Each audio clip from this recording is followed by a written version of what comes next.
Olá pessoal, tudo bem com vocês? Espero que sim. Hoje então a gente vai ver um pouquinho sobre o Present Continuous, tá? Para que a gente usa o Present Continuous? Então, a gente vai usar para falar sobre expressões, né, ações que estão acontecendo no momento. Por exemplo, eu estou lendo, eu estou falando, coisas que a gente está fazendo agora, né? Então aí eu coloquei um exemplo, she is studying now, ela está estudando agora, tá? Esse é o nosso present continuous, é aquilo que a gente está fazendo no momento. Basicamente é o gerúndio do português. O que é o gerúndio, galera? São aqueles verbinhos terminados em ando, endo, indo. Eu estou andando, eu estou comendo, eu estou dormindo, né? Coisas que a gente está fazendo no momento, tá? Geralmente a gente utiliza advérbios de tempo quando a gente fala de present continuous. Por exemplo, now, que é a mesma coisa que agora, e at this moment, que é neste momento. São coisas que a gente utiliza para falar que está acontecendo agora, certo? A gente também vai utilizar o present continuous para falar sobre ações futuras. Por exemplo, she is leaving tomorrow. Ela está partindo amanhã, né? Então a gente está utilizando aí o present continuous para falar coisas que ainda não aconteceram, que vão acontecer provavelmente no futuro, certo? Mas eu quero que agora você foque nessa parte de coisas que estão acontecendo agora, tá? Coisas que acontecem no futuro e a gente utiliza present continuous, a gente vai ver mais pra frente, tá? Então aí eu coloquei só mais pra gente saber também pra que a gente utiliza o present continuous, tá?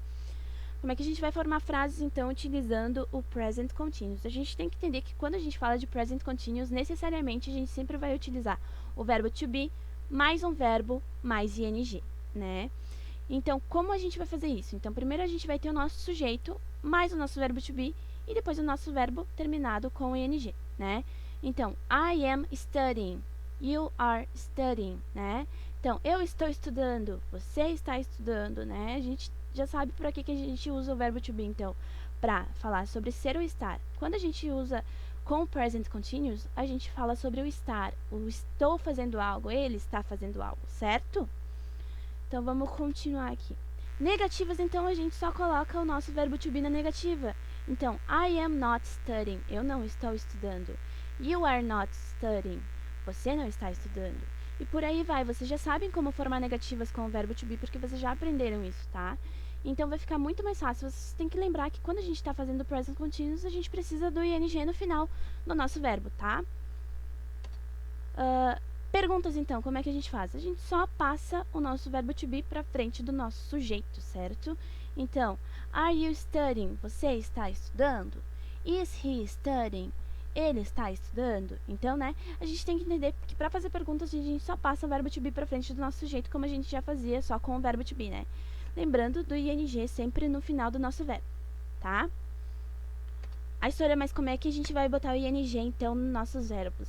A gente vai ver agora algumas regrinhas, então, para fazer isso, tá? Primeira regra são verbos que só tem uma sílaba apenas, né? E terminam em consoante, vogal, consoante. O que a gente vai fazer? A gente vai dobrar a última letra, né? E acrescentar ing, beleza? Segunda regra, verbos terminados em e. O que a gente vai fazer? A gente vai cortar o e e acrescentar ing, tá?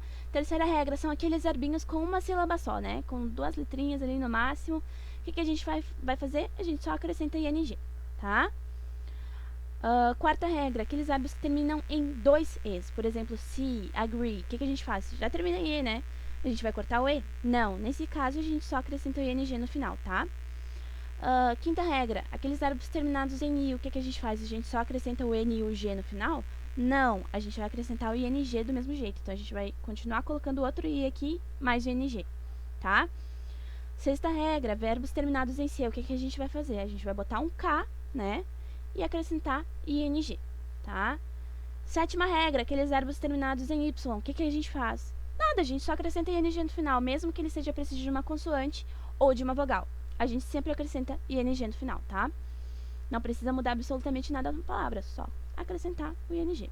A história mais e verbos como sing, que é cantar, já termina em ing, o que eu faço? Acrescenta ing de novo. Singing, ringing, parece estranho? Parece. Mas, do mesmo jeito, para fazer o present continuous, a gente precisa do ing no final, tá? Nona regra. Verbos terminados em ie, o que a gente vai fazer? A gente vai cortar o i e o e, acrescentar o y mais ing, tá? Décima e última regra, que talvez pareça um pouco confuso agora, mas na verdade não é, tá? Aqueles verbos que a gente tem a última sílaba tônica, ou seja, que a gente fala mais, né, mais forte no final. Por exemplo, a gente fala begin ou begin?